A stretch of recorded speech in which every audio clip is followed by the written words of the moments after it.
ഒമാനിൽ ഒഴുക്കിൽപ്പെട്ട് മരിച്ച യുവ ഡോക്ടറുടെ മൃതദേഹം നാട്ടിലെത്തിച്ച് ഖബറടക്കി. അന്ത്യയാത്രാമൊഴി നൽകി സഹപ്രവർത്തകരും നാട്ടുകാരും.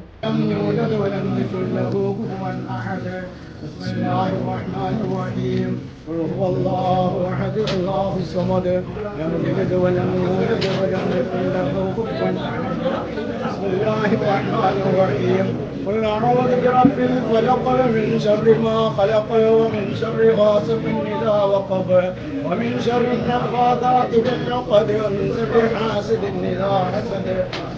ബുധനാഴ്ച വൈകിട്ടാണ് ഒമാനിൽ ജോലി ചെയ്യുന്ന ചങ്ങരകുളം സ്വദേശിയായ ഡോക്ടർ നവാഫും ഭാര്യ നിഷിയയും 3 വയസ്സുള്ള മകൻ നഹാറും ചേർന്ന് ഒഴിവ് സമയം ചിലവഴിക്കുന്നതിനായി ഒമാനിലെ ഇബ്രിയിൽ പോയത്. തിരിച്ചു വരുന്നതിനിടെ ബാഫി തടാകത്തിനടുത്ത് ഇറങ്ങി. 3 വയസ്സുള്ള മകൻ തടാകത്തിൽ ലൈഫ് ജാക്കറ്റ് ഉപയോഗിച്ച് കളിക്കുന്നത് കരയിൽ നിന്ന് നോക്കിയിരുന്ന നവാഫ മകൻ അപകടത്തിൽപ്പെടുമോ എന്ന ആശങ്കയിലാണ് തടാകത്തിൽ ഇറങ്ങിയത്. തടാകത്തിൽ മുങ്ങിയ നവാഫ് അപ്രതീക്ഷിതമായി മുങ്ങിപ്പോകുകയായിരുന്നു.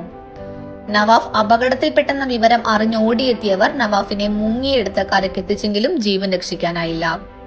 പെരിന്തൽമണ്ണയിലെ EMS ഹോസ്പിറ്റലിൽ സേവനം ചെയ്തിരുന്ന നവാഫ് 2 വർഷം മുൻപാണ് ഒമാനിലെത്തിയത്.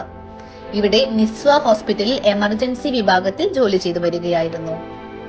ചങ്ങരകുളം ചിയ്യന്നൂർ സ്വദേശി വട്ടത്തൂർ വളപ്പിൽ ഇബ്രാഹിം കുട്ടിയുടെയും നജീനയുടെയും മകനാണ് 34 വയസ്സുള്ള നവാഫ്. ഏക സഹോദരൻ നബീൽ UAE-യിലാണ്. വെള്ളിയാഴ്ച കാലത്ത് കോഴിക്കോട് വിമാനത്താവളം വഴി നാട്ടിലെത്തിച്ച മൃതദേഹം ചങ്ങരകുളം ചിയ്യാനൂരിൽ സബീന റോട്ടിലുള്ള വസതിയിൽ പൊതുദർശനത്തിന് ശേഷം വൻ ജനാവലിയോടെയാണ് പള്ളിക്കര ജുമാ മസ്ജിദ് ഖബർസ്ഥാനിൽ മറവ് ചെയ്തത്.